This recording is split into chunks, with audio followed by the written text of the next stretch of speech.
आपने पूरी साधना कर ली तो आप 1 साल तक ये बाबा के आशीर्वाद से कभी भ्रमित नहीं हो पाए। गारंटी के साथ।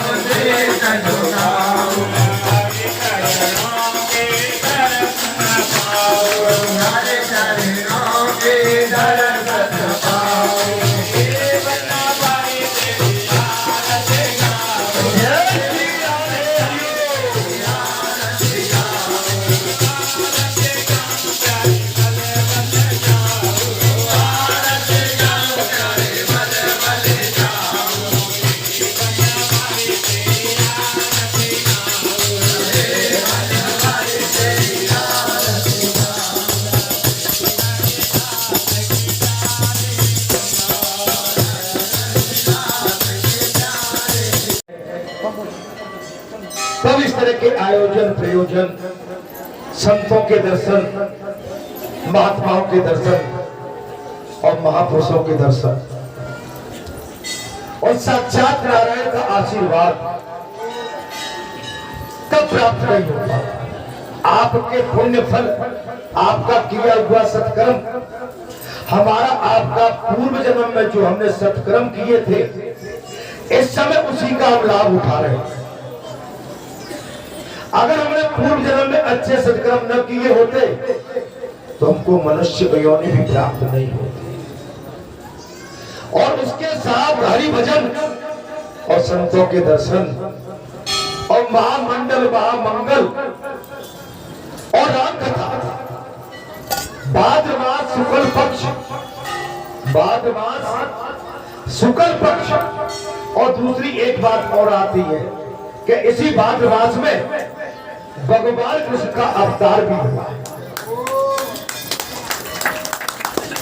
ये हमारे लिए अत्यंत परोपकारी, कल्याणकारी और हितकारी और मंगलकारी है। संतों के महात्माओं, ये भगवान का भजन, ये सद्मार्ग, धर्म का मार्ग आसानी से प्राप्त नहीं होता है। आपके किए हुए त्याग, वैराग, धर्म पूजा,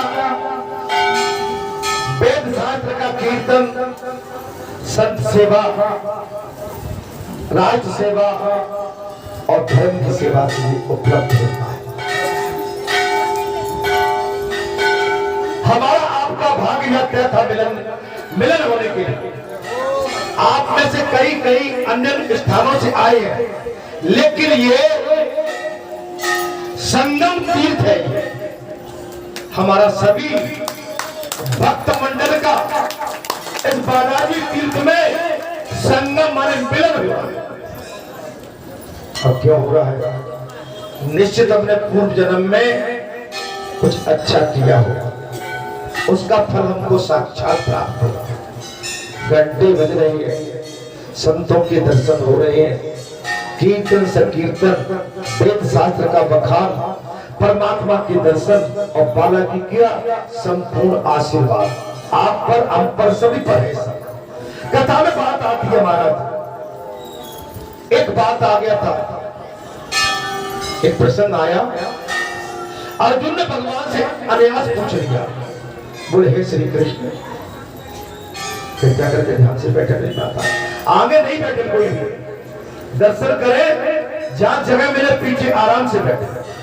आगे के स्थान को पंचों के लिए खाली रखा जाता है।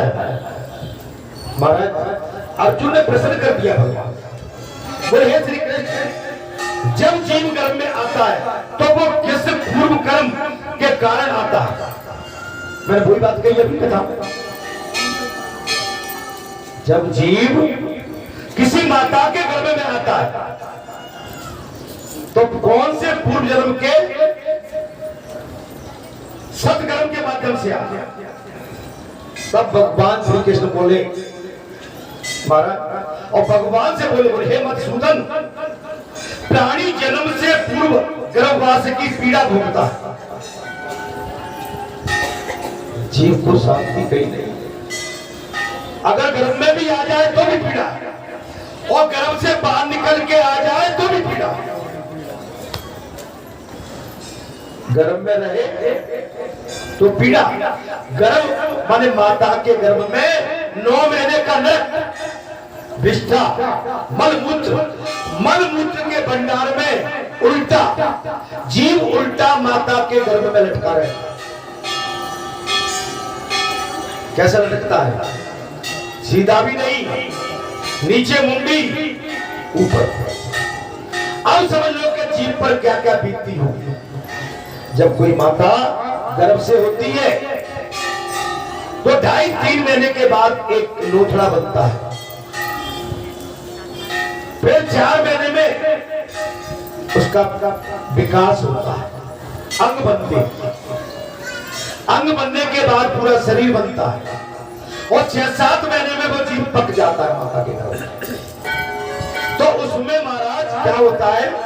जान आ जाता है। अब माता ने मिर्ची खाई तो मिर्ची लगेगी, जीव कोमल होता है। गर्म चीज पाई, गर्म लगेगी। और जो पाचन क्रिया के तंत्र से मलमूत्र है उसमें पार,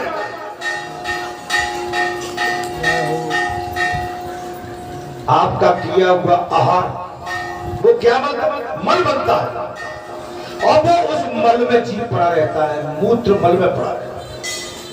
उतनी अच्छा वो जीव कौन है? हम ही तो है भाई। वो कहीं अलग से आए? हम आप सभी अपनी माता के गर्भ से ही तो निकले हैं ना भाई, कहीं बाहर से तो नहीं आए। हम कितनी पीड़ा 9 महीने का संकट झेल के आए, और भगवान को वचन दिया, प्रभु हमें इस नरक से बाहर कर। बोले अच्छा बाहर जाके क्या करोगे? बोले प्रभु तुम्हारा भजन करेंगे। पक्का? बोले पक्का। महाराज आप तो आज कैसे सुस्त हो जाते हो? फिर आप कहीं चले गए। समझी साहब तो मुस्कुरा रहे हैं आज आप।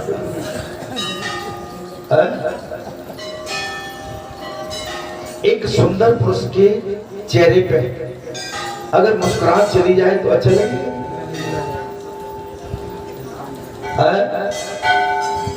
अरे बिल्कुल मुस्कुराते रहो मेरे भाई। ये कथा सुन लो। आपने कथा सुनी नहीं थी? और महाराज साहब कह दिया कि उसको माता के गर्भाशय में पीड़ा भोगनी पड़ती है।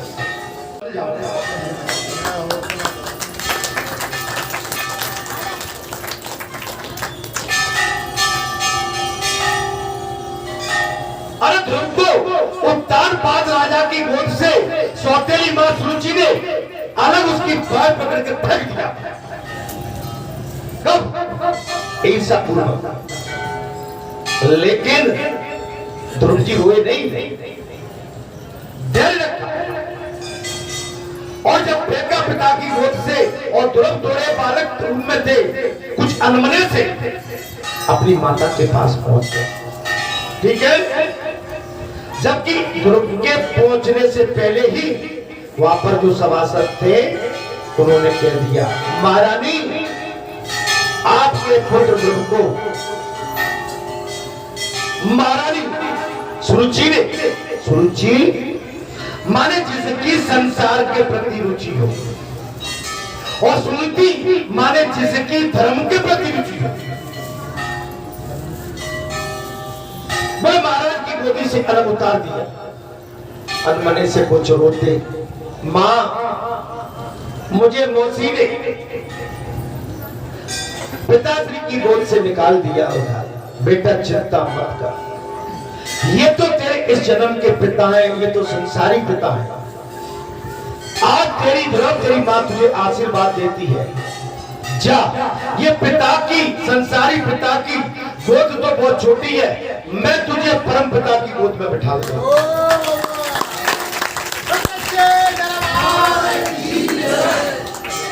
मैं तुझे परम पिता की गोद में बिठा दूंगा। मेरी बात को समझ रहे हो कि नहीं समझ रहे? रोने से काम नहीं चलेगा। आप जितना रोगे, घबराओगे,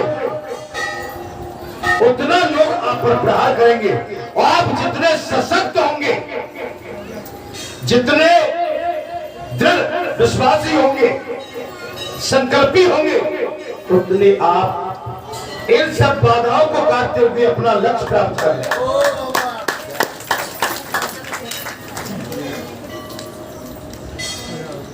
किसी की गाली बैठ जाए, किसी की गाली हमेशा फलती है, हमें उससे कोई दोष नहीं है, विद्रोह नहीं है, लेकिन किसी की गाली भी हमारे लिए अमृत बन जाती है। आप समझ सकते हैं। इसलिए चिंता शरीर आप तो बहुत बुरी तरह से रोए भाई। मैं इतनी गाली खाया हूं कि कम से कम या 100 बोरी भर जाती। इतनी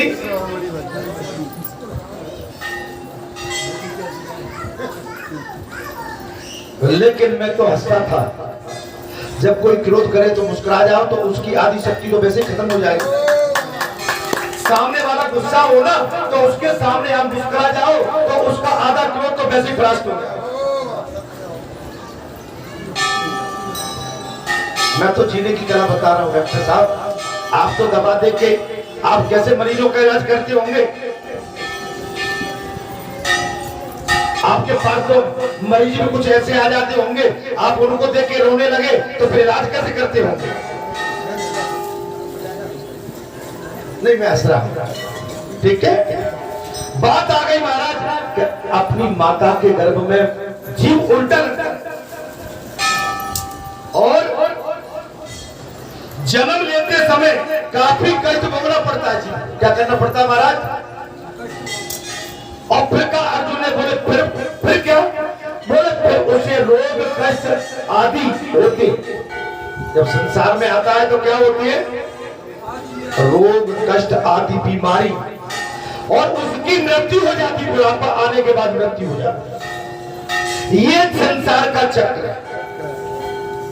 आपको संसार के चक्र से अच्छा हम सोचते हैं हमारी आयु लंबी है, माने मनुष्य की आयु बहुत कम है।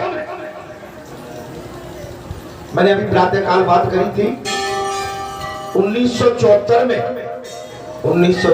में हमने बीएससी फर्स्ट ईयर में एडमिशन लिया था। आप समझ सकते हो वो भी साइंस कॉलेज में। आएगा 1974, कई लोगों के तो जन्म भी नहीं हो, एक झटके में निकल गया समय। 39 साल नौकरी करी, 8 साल रिटायरमेंट के हो गए, बाल काले थे सफेद हो गए, बचा क्या तुम्हारे पास। भले ही तुम इनको काला पीला कर लो, लेकिन काले पीले भी आप ये चेहरे का अपना चौकटा कहा ले जाए।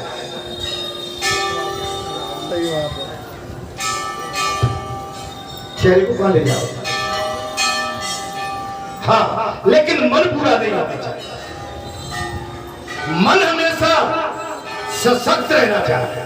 अरे अभी भी बात पड़ जाए तो 2 किलोमीटर तो दौड़ लगा ही सकते। लड़के बच्चे तेज भाग जाओगे, लेकिन बेटा हम धीरे धीरे तुम्हारे पीछे 2 किलोमीटर पहुंच ही जाएंगे।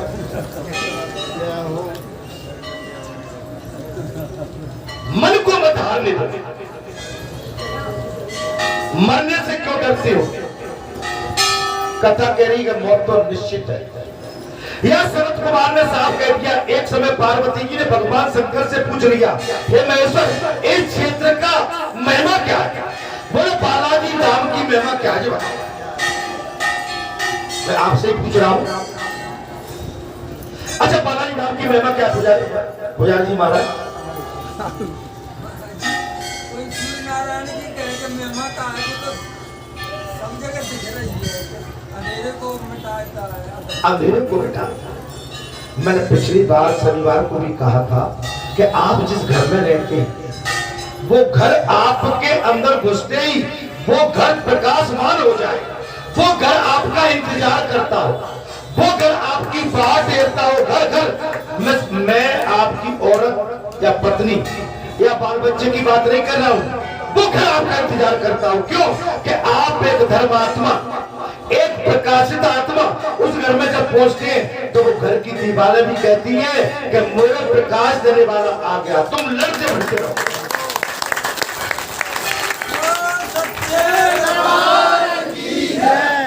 बोले लड़ो तुम घर में, लेकिन आप जैसे तपस्वी जब कथा में से रस पी के अमृत पी के जाओगे, मेरी माता बहन बेटी, आपका घर प्रतीक्षा कर रहा होगा कि मेरी संत स्वरूपा, शक्ति स्वरूपा और मेरे महात्मा आते होंगे।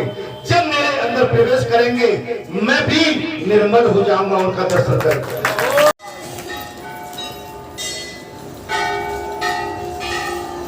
आप जिस गांव में जाओ, गली में जाओ, क्षेत्र में जाओ, नगर में जाओ, वहां पर आपको देखते ही लोग हर्षित हो जाए।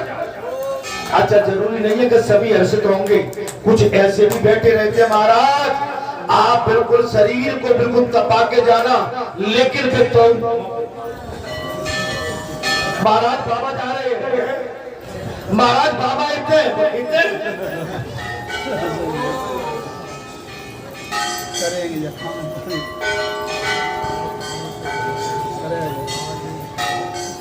काय भाई 15 ऊपर का देख रहे हो? बोले मैं जो देख रहा हूं कि सड़क में आग तो ना लग गई।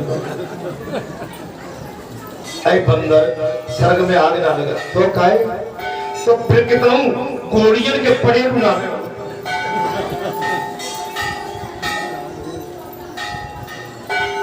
महाराज अगर कोई संत से विमुख हो, महापुरुष से विमुख हो, पत्थर बैठकर भी अगर तुमने स्नान नहीं करिए तो समझ लो कि तुमसे बड़ा अब मैं उस शब्द को नहीं कह सकता।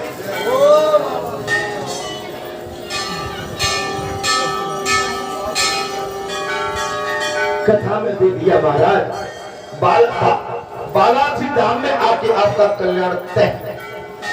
तब महादेव जी बोले, बड़े बड़े देवी, अवंती क्षेत्र में परम पुण्यमयी क्षिप्रा नदी है, उज्जैन में क्षिप्रा नदी है, आप वहां का दर्शन कीजिए और वहां का स्नान ध्यान भी कीजिए। और वहां 11 रुद्र और 12 आदित्य है। कितने हैं वहां? 11 रुद्र भी है, 11 रुद्र और 12 आदित्य, 6 गणेश है। क्या है महाराज जी, आपने कहीं नहीं सुना होगा। 6 गणेश, 11 रुद्र, 12 आदित्य और 6 गणेश तथा देवियों की संख्या 24 है। उज्जैन में क्षिप्रा नदी के किनारे उज्जैन में देवियों की संख्या कितनी है? 24। और भद्रे, यही विष्णु और ब्रह्मा आदि सब देवता निवास करते हैं। हे देवी, यही ब्रह्मा विष्णु महेश तीनों देवता निवास करते हैं। क्षिप्रा उज्जैन पवित्र नगरी है, तपो नगरी। उज्जैन के महाकाल के सामने कोई दूल्हा घोड़ा पे नहीं निकल सकता, कोई राजनेता रात्रि में वहां विश्राम नहीं कर सकता। मर्यादा नहीं, जय श्री राम हो जाएगी, बसवीं सवेरे वही लग जाएगी महाराज।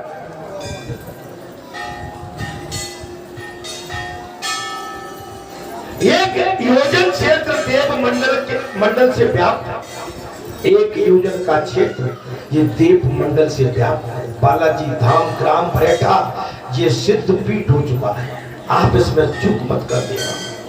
पार ब्रह्म परमेश्वर ये केसरी नंदन नहीं है, ये स्वयं केसरी है, ये स्वयं शंकर सुमन है।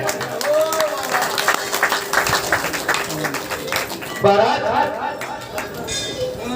ये स्वयं शंकर है, हम आप ये भूल कर रहे हैं। ये तो भगवान जब जब लीला करते, अवतार करते हैं, तो भगवान ये नहीं कहते हैं कि मैं ये हूं।